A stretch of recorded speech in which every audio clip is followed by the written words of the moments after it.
Hello friends, welcome to our channel Quick Talk.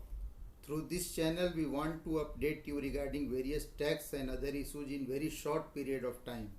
In today's edition we will talk about things we must take care of while purchasing any property from non-resident Indians.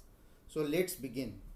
While purchasing property from non-resident Indians, extra bit of caution is required for tax compliance as there are few things that must be kept in mind as compared to purchasing any property from residents. So let's see what are the three important things that we need to keep in mind. First of all, TDS is required to be deducted while purchasing a property from resident only when value of the property is more than 50 lakhs. But in case you are purchasing any property from non-resident, TDS needs to be deducted in all cases irrespective of the value of the transactions. Secondly, the rate of deduction while purchasing property from resident shall be 1% where TDS is required to be deducted.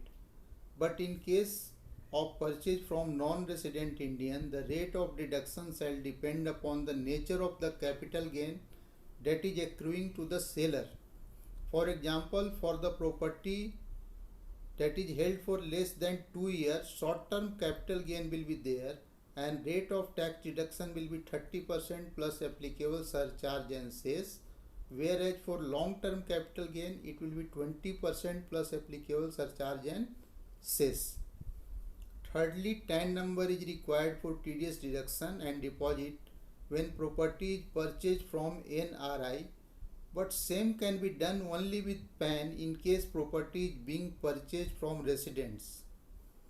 Besides these things, buyer must be careful about the residential status of the seller, and to safeguard his or her interest, the indemnity clause must be added to their agreement.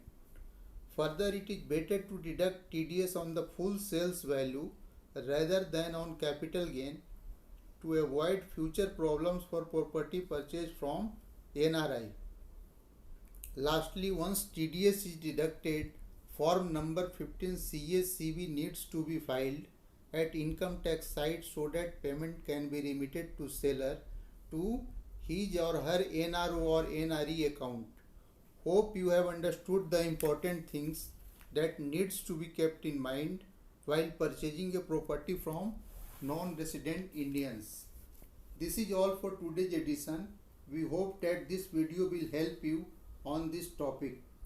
Do let us know if you want us to make video on any other topic, and please give your feedback.